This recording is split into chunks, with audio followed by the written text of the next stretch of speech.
Tesla, there's a website that's trying to dox Tesla owners across the country and saying they're only going to take down personal information when people show that they've sold their cars. What's the administration going to do about that? I haven't seen that website, but we certainly think it's despicable, the violence that has taken place against Tesla, the company, its employees, and also just Americans who have chosen to drive an electric vehicle. Many of them are Democrats, by the way. Democrats were big supporters of Tesla and of electric vehicles until Elon Musk decided to vote for Donald Trump. So we would like Democrats to also come out and condemn this heinous violence that we have seen. And I believe the Attorney General has said she's investigating these incidents as acts of domestic terrorism. What's going on, everybody? Thank you all for joining me today. If you haven't already, please make sure you hit the like button, subscribe to the channel if you're new to the channel, and most importantly, please make sure you are following me on Telegram at TD Media Group to help circumvent social media censorship and shadow banning. And with the introduction out of the way, let's get into today's news. And today, we have to revisit the domestic terrorism that's going on in the United States as it pertains to these Tesla dealerships, right? Because that's what this is. That's what this is. And I just find it just astonishing that people can't admit that what they're looking at right now, literally on the screen as I'm talking, is domestic terrorism. This is yet another Tesla dealership, this one in Las Vegas, that has been completely set on fire and set ablaze. And I just find it really funny that as adults, so many of us can't admit it, let alone can even articulate that this is wrong. But, you know, someone who does understand the wrongness of all of this is Attorney General Pam Bondi, because remember, one individual was caught before that was destroying these Tesla dealerships, but now two more have been caught, making three in total. And these are the culprits right here who are looking at a minimum of 5 years and a maximum sentence of 20 years. And here's what Pam Bondi had to say in her official statement. I'm assuming that she's going to do a press conference at some later date, but her official statement here reads as such. And let me zoom in just a little bit. Today, Attorney General Pam Bondi announced charges against 3 individuals responsible for the violent destruction of Tesla properties.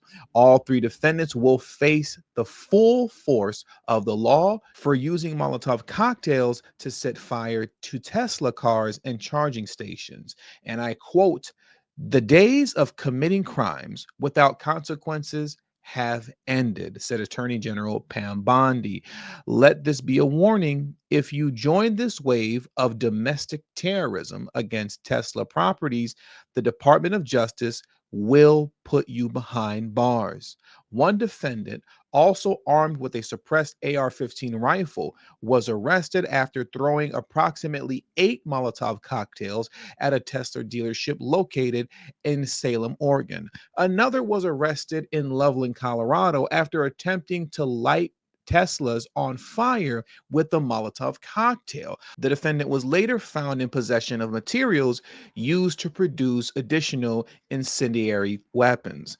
In Charleston, South Carolina, a third defendant wrote profane messages against President Trump around Tesla charging stations before lighting the charging stations on fire with Molotov cocktails. Each defendant faces serious charges carrying a minimum penalty of 5 years, up to 20 years in prison. The Department of Justice is committed to ending all acts of violence and arson directed at Tesla properties and otherwise. And for that, I have to give Pam Bondi a round of applause. I got to give her a round of applause for handling business and making sure that these people are held accountable, because they need to be held accountable. They have to. An example has to be set, because this is politically motivated violence and politically motivated destruction of property. And not only is this happening at dealerships, where you see them being set on fire and being shot up, by the way, as well. Dealerships being literally shot up.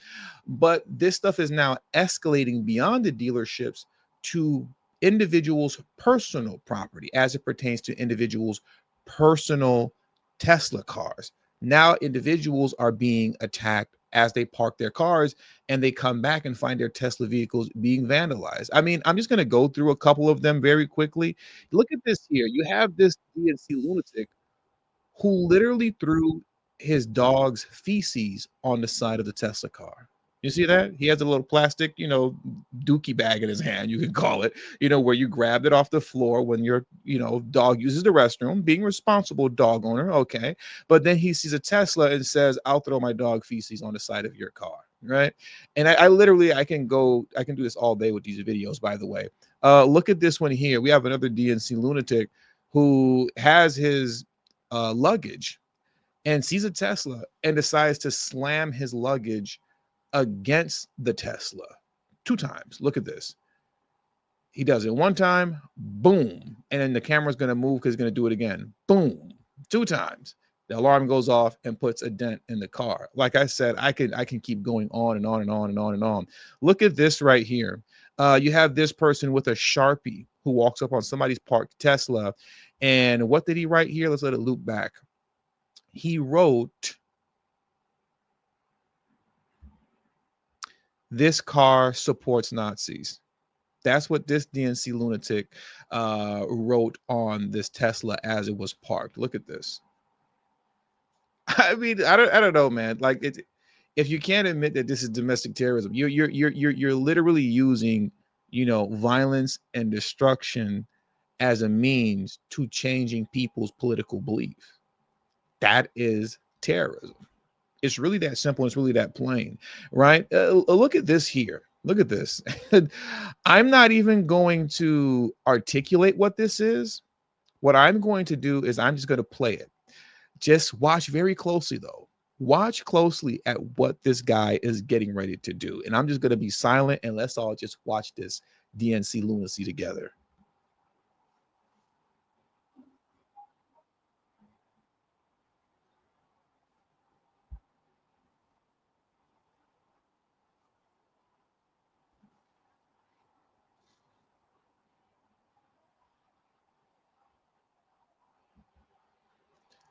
Are you serious? That's what we're doing here. That's what we're doing here. We're taking our hands. Well, let me not say our, and that's what we're doing here. This is what the DNC is doing here. And DNC lunatics are doing here. They're taking their hand and wiping it up in their behind and then smearing it on the vehicle. How do you even think to do something like this? The derangement is on a whole nother level. When you take your hand, wipe your behind, and wipe it on a vehicle, and you shove it up there multiple times. What did he do this about 5 times? God, I mean, and that goes even beyond terrorism, honestly, because you're talking about, DNA and, fecal matter and, like the person whose vehicle that this belongs to, they could actually get sick from this. It could actually get sick. Imagine you're coming from the store, as many of us do. You bought you a bag of chips, and you open your door, you put your hand on the door, you open it, you shut it, and then, you go start going into your bag of chips. And you had no idea that a lunatic like this was running around, putting his hand up his behind and wiping it on your car door multiple times. I mean, this guy needs to go to jail very, very quickly. Very, very quickly. He needs to be put in jail. But then the other question that I want to ask and I want to pose to you all also, right, is that at what point do we also start acknowledging that there's a lot of dog whistling going on? It's a lot of dog whistling going on, in my opinion, coming from the DNC, in which these people, number one, they won't acknowledge this as domestic terrorism. They can barely acknowledge that this is wrong. They all cars matter. right? If you watch the CNN and whatnot, when they discuss this matter, they can't acknowledge that, you know, the destruction of Teslas are wrong. They always say the destruction of all vehicles are wrong, right? So all vehicles matter, all cars matter. It's so stupid. But I mean, you know, you have people like Jimmy Kimmel, and I'm not going to play this clip here because I don't know how ABC is going to respond. If I play this clip, I'm pretty sure they would, you know, not respond kindly to the vid to me playing this in the video. But apparently, and I don't watch Jimmy Kimmel, so I didn't know. I don't know, right? But apparently, Jimmy Kimmel has now on 2 separate occasions, this is the second time that he's made a monologue making fun of, laughing at, and for the most part, kind of celebrating the destruction of Tesla dealerships, them getting firebombed, shot up, people's personal property, as the individuals being destroyed. To me, in my opinion, having a platform as large as his in the mainstream media and taking this moment to constantly make fun of it, in my opinion, this is dog whistling. In my opinion, you're telling these lunatics, go ahead, carry on. Don't worry about it. Look at this video here from Tim Walz. You tell me, because once again, in my opinion, this is dog whistling. You're going to see Tim Walz in a moment in time like this, where we see what's happening with Tesla dealerships all over the country. He's going to celebrate the fact that Tesla stocks are down. And he's actually really stupid for doing this. And we're going to get into why he's stupid for doing this in just a moment. But first, let me just play this video of him celebrating Tesla stocks being down. And then we'll get into why this guy's a moron for even saying that, right? Saying on my phone, I don't know, some of you know this on the iPhone, they've got that little stock app. I added Tesla to it to give me a little boost during the day. 225 and dropping. So, and if you own one, we're not blaming you. You can take dental floss and pull the Tesla thing off, you know, and take out, just telling you. Saying on my phone. Like I said, man, in my opinion, this is dog whistling. I mean, you know, you're celebrating that the stock is down. Okay, I guess, right? And we're going to get into why that's really stupid for him personally, why that's dumb for him. And then you're telling people, hey, if you got a Tesla, just destroy it yourself, I guess, before anybody else gets to it. Is that what you mean, Tim? People should start destroying their own Teslas and defacing their own Teslas, taking the T's off with dental floss before you and your lunatics get to it. Okay. Sounds like that's what you're doing. But now what I want to do is I want to play this video of Kevin O'Leary on CNN calling Tim Walz a bozo for even making that statement. And you're going to see why right now. Tim Walz and his comments about the Tesla stock. He says it gives him a boost to see that stock going down. That poor guy didn't check his portfolio and his own pension plan for state. It's beyond stupid what he did. He's talking down a 3.5% weighting in his own pension plan. I mean, what's the matter with that guy? He doesn't check the well-being of his own constituents in his state. I mean, that's their investment fund. Point, what a bozo. The Minnesota Tesla State Board of Investment, they have 1.6 million shares in Tesla in their retirement fund, 211,000 shares in a non-retirement fund. It's a relatively small amount, but that's one company, one single stock, and that's because Tesla is a huge part of the tech growth. But this is not the first time that companies have been in the crosshairs of protests. I mean, Republicans have protested companies all the time. DNC Abby is so disingenuous. This is not the first time that, you know, companies have been in the crosshairs of protest. No, but this is the first time that we've been watching what appears to be a coordinated effort literally across the country to destroy Tesla dealerships. This is the first time that we've seen something like this. But once again, we are talking about DNC Abby, so we can't expect any honesty out of her, right? But now I want you to take a look at this here. I want you to take a look at our friend, Jasmine Crockett, Loudmouth Crockett, and just take a listen to what she has to say here. And I'm going to pull that up for you guys right now. politicians.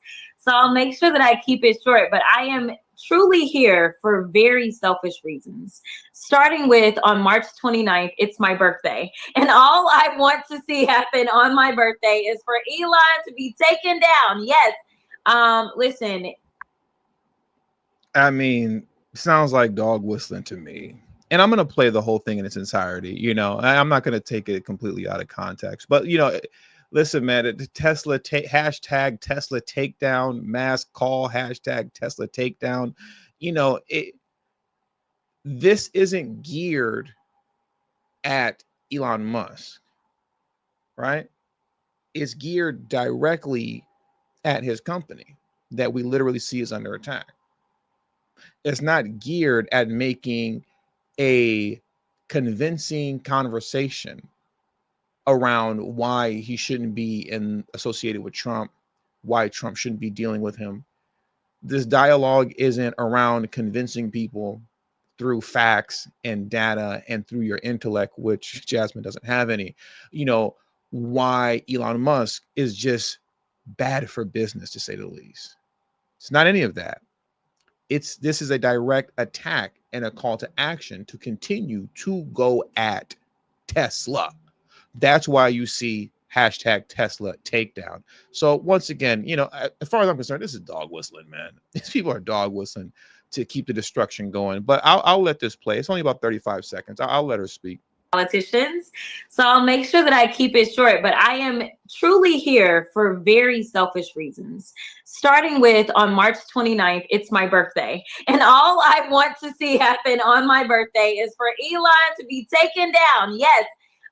Listen, I have learned as I serve on the Doge Oversight Committee that there is only one language that the people that are in charge understand right now.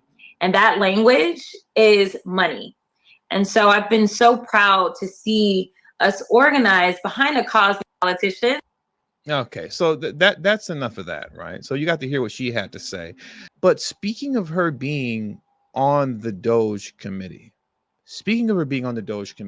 you know, I want to talk and speak to these, you know, Doge cuts, as people like to say. And I want to pivot to The View, because recently Joy of The View was spewing a lot of lies concerning the Doge cuts and how Army veterans apparently are going to be left out on the street. They're not going to have any care, you know, so on and so on just fear mongering over Army veterans and how they're going to get left behind due to these Doge cuts. And the Secretary of Veteran Affairs, Doug Collins, I believe his name is, if I remember correctly, is going to completely shut that down. Okay. But first, let's get into what Joy had to say on The View. These are veterans who have been dissed by this president, President Bone Spurs. They're losing their federal jobs. The VA healthcare is being gutted. The veteran suicide hotline is being destaffed. And potential Medicaid and food stamp cuts would disproportionately hurt veterans. What happened to the Republican Party? It was always about the vets and the Army and the United States, the armed forces. And now Trump calls them losers. Remember what he said about John McCain, who was a prisoner of war during Vietnam, and how he didn't like him because he was captured. And this Republican Party backs this president against our veterans. I hate to make speeches, but my father, my uncles all fought in World War II so that we would not have a fascist in the White House. And this is what we're getting right now. And I can almost cry today for these people, these vets who are losing everything. Why don't the Democrats go out there and march and stop fighting with each other? I'm sick of it. So we have a fascist in the White House, Putin, Hitler, Mussolini, yada, yada, yada. As far as I'm concerned, once again, this is just dog whistling at this point when you see what the end result is DNC lunatics engaging in destruction. But as I round this out, listen, man, she's lying about what's going on with veterans and things of that nature. Joy is fear-mongering. And at the end of the day, I'll just put it to you like this. If the Secretary of Veteran Affairs, Doug Collins, if he doesn't know what he's talking about, then I guess we're all just stupid then at this point, right? Because he's getting ready to shut Joy down and shut the DNC lunacy down. That, in my opinion, is driving this domestic terrorism. The frankly, government and the American people as we go forward. But I will say this: Senator Schumer there in that part made my case completely, and that's what we're having here at the VA. When we actually look at contracts and we look at personnel and we make efficiencies here at the VA, he just made the comment. He said, if that is in the program and it doesn't go to care, it needs to be cut. Well, exactly my point. If we're not taking care of veterans and our care and benefits, then we don't need it at the VA. We need to redirect that funds to where it needs to go.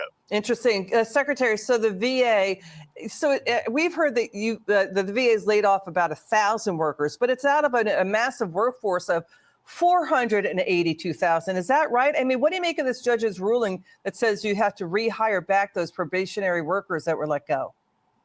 Yeah, well, let's look at it in the perspective of truth here, and that is the numbers that have been laid off from a probationary standpoint were 0.5% of our payroll, 0.5%, and they were all non-forward-facing jobs that are not critical to our patient care or our benefits and disability assignments. So, look, we just started about what the judge is ruling. I'm sure there's going to be more legal consequences, appeals and stuff there, and we'll just go forward. But I will say this, it's not going to, we need to make sure we're focused on doing what we need to do to make sure that the veteran is put back first at the VA. And, you had a clip earlier from Democrats talking about, Sanders talking about going gut the VA and Mullen talking about wait times and how patient care is going to be hurt. I'm tired of sitting senators and House members scaring my veterans and scaring my employees because nobody bothered to ask them, well, how do you see that happening? Why would it be? Because in the last 10 years, GAO has actually said that VA healthcare has been on the high risk list for susceptible to fraud, waste, and abuse, and to low quality care. In 10 years, all that Committee on the Hill did was actually just add money and add people, and we got worse results. Secretary Collins, thanks for setting the record straight. It's really important information that you just put out there, Secretary. Thank you for being with us tonight. Once again, if the Secretary of Veteran Affairs doesn't know what he's talking about, then I guess none of us know what we're talking about. And with all that being said, that's going to do it for today's news. So please hit the like button on your way out. Subscribe to the channel if you're new to the channel. Share this video on your social media platforms. And don't forget to follow me on Telegram at TD Media Group. The link to my Telegram is in the description box below and pinned in the comment section as well. Thank you all for your time. And to the next video, peace and have a great afternoon.